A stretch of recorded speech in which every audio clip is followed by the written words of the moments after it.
I'd like to tell you how this piece of paper could save your life.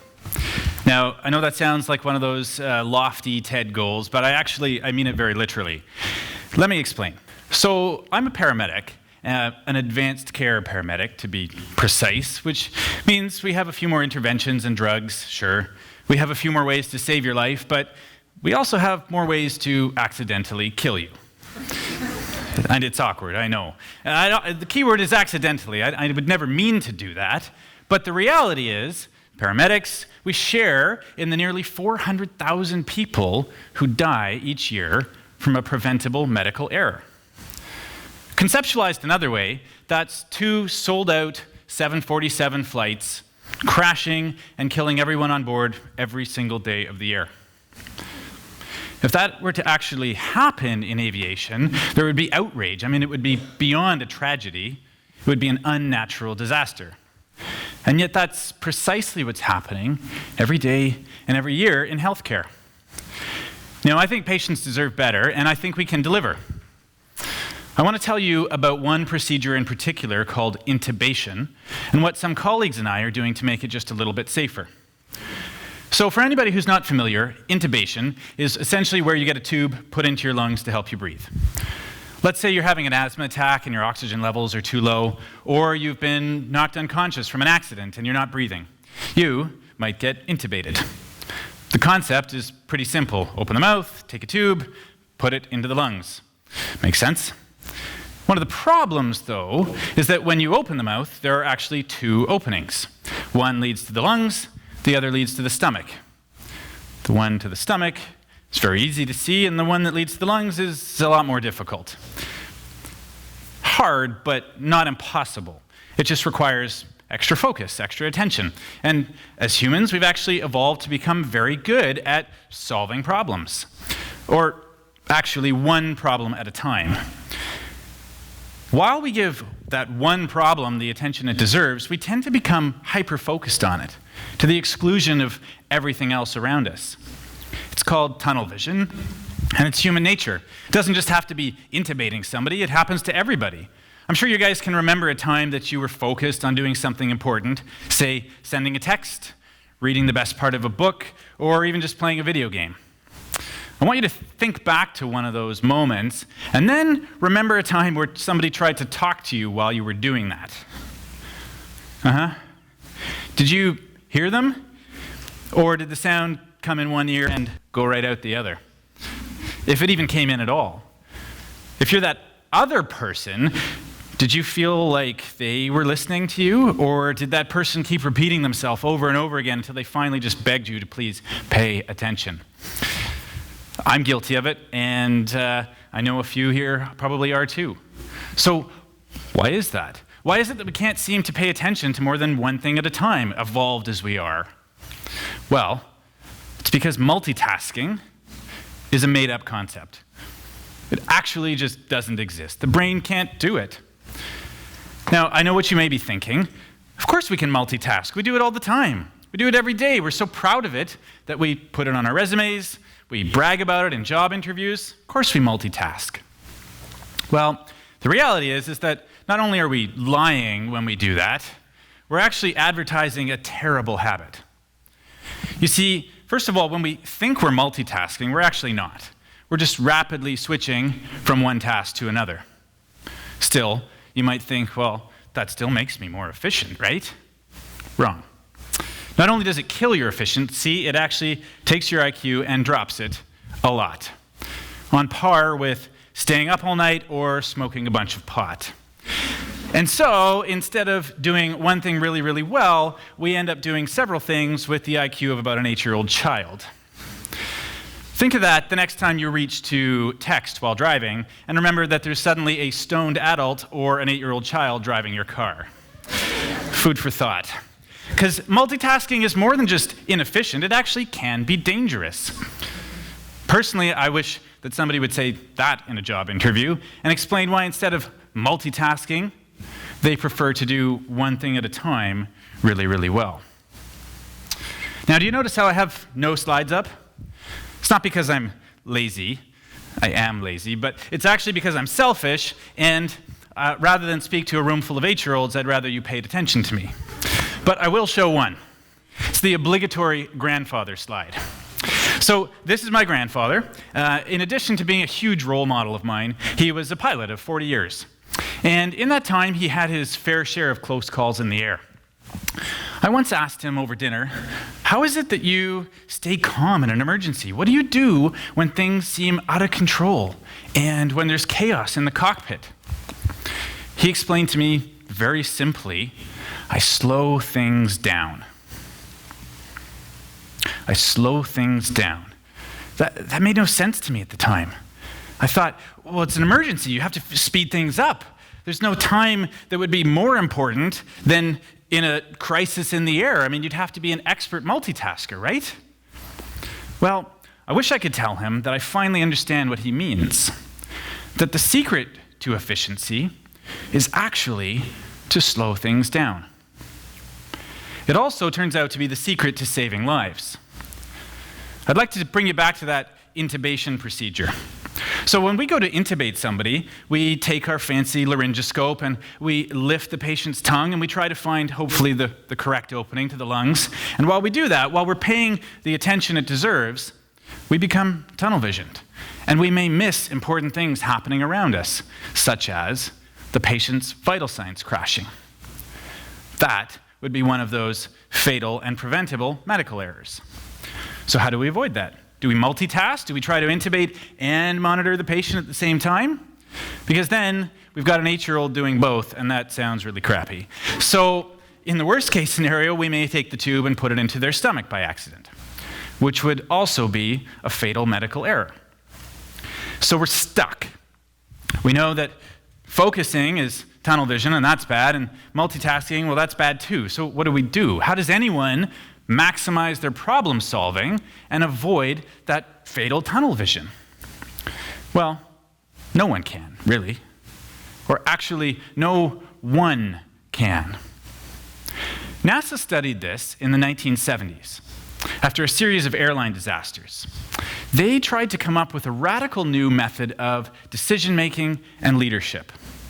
Their goal was to save human lives by sort of protecting the aviation industry from human nature itself. They called it Crew Resource Management, or CRM for short. Now, the principles are pretty simple, really. Instead of tunnel vision, they aim to promote situational awareness. Instead of multitasking, the goal is to task multiple people with one thing each. There's a little bit more to it, but in a nutshell, those are the main principles. And they work. The 1970s had the all-time highest level of airline disasters and deaths in history. After the introduction of crew resource management, they went to an all-time low. Turns out that those same principles can work in other industries as well, such as healthcare. Several years ago, the World Health Organization undertook a groundbreaking study in which they added simple checklists prior to routine surgery. Now, why checklists? Well, checklists are an integral part of crew resource management. They recognize that in a complex process, like flying or surgery, a simple mistake or oversight can have fatal complications. And so they aim to take the ego out of that process and replace it with passenger or patient safety by recognizing that no one can or should be tasked to do it all. Simple concept. Simple checklist added prior to routine surgery. Death rates from complications, well, they were cut in half. And that's where we come back to this little piece of paper. So this is an intubation checklist. As full disclosure, I did make this particular one, some colleagues and I. It used to be in an app that I made, but it turns out when somebody's dying in front of you, it's poor form to pull out your phone. It doesn't go over very well. So everything old is new again. We went back to a piece of paper. But this isn't an original idea. I just want to be honest about that. If you Google it, there's lots of them out there being used in emergency departments and paramedic services around the world. So how does it work?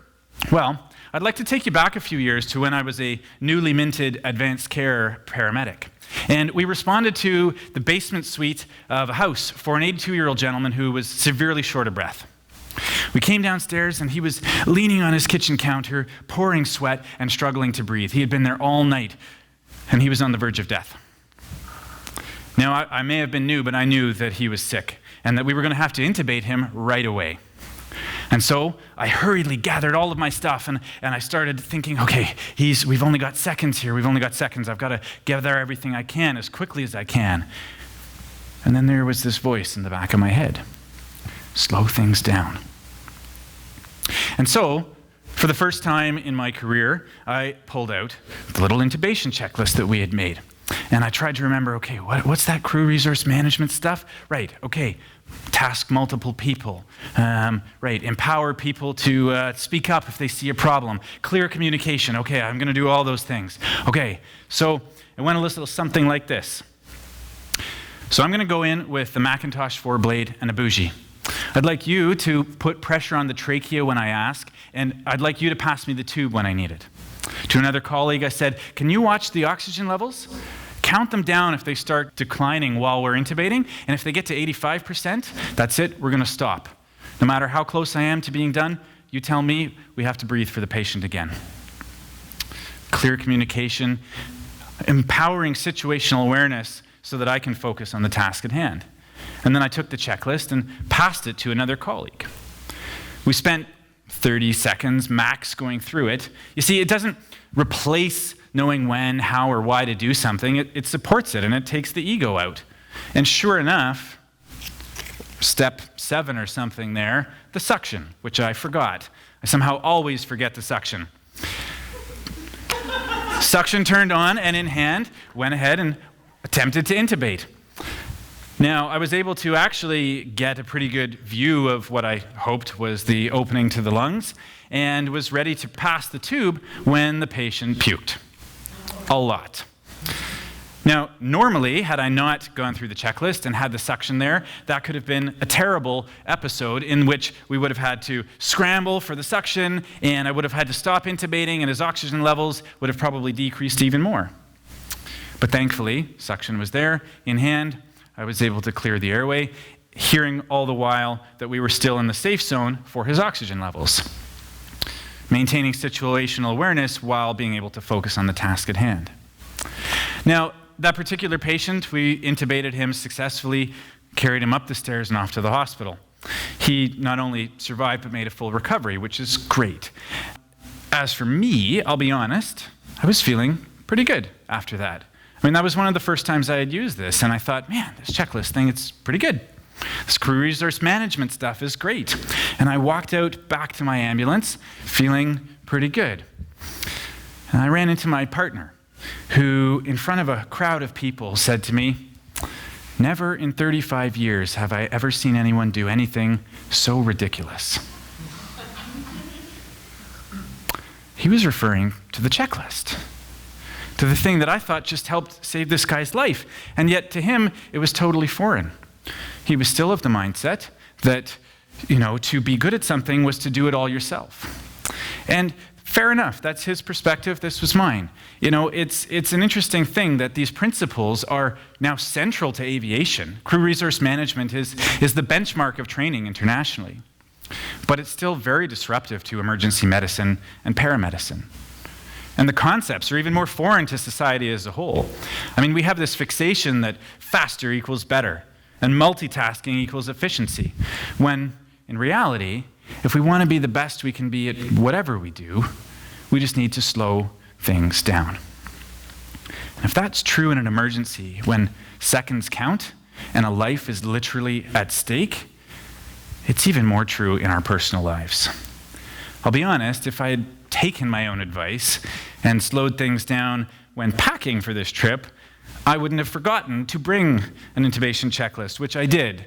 Thankfully, a friend drove some up yesterday for me. So I should practice what I preach, and I'm getting better at it, but at the end of the day, it's not about this piece of paper, because even though this piece of paper or one like it may save your life one day, the concepts behind it And adding checklists to your own life may just change it in the meantime.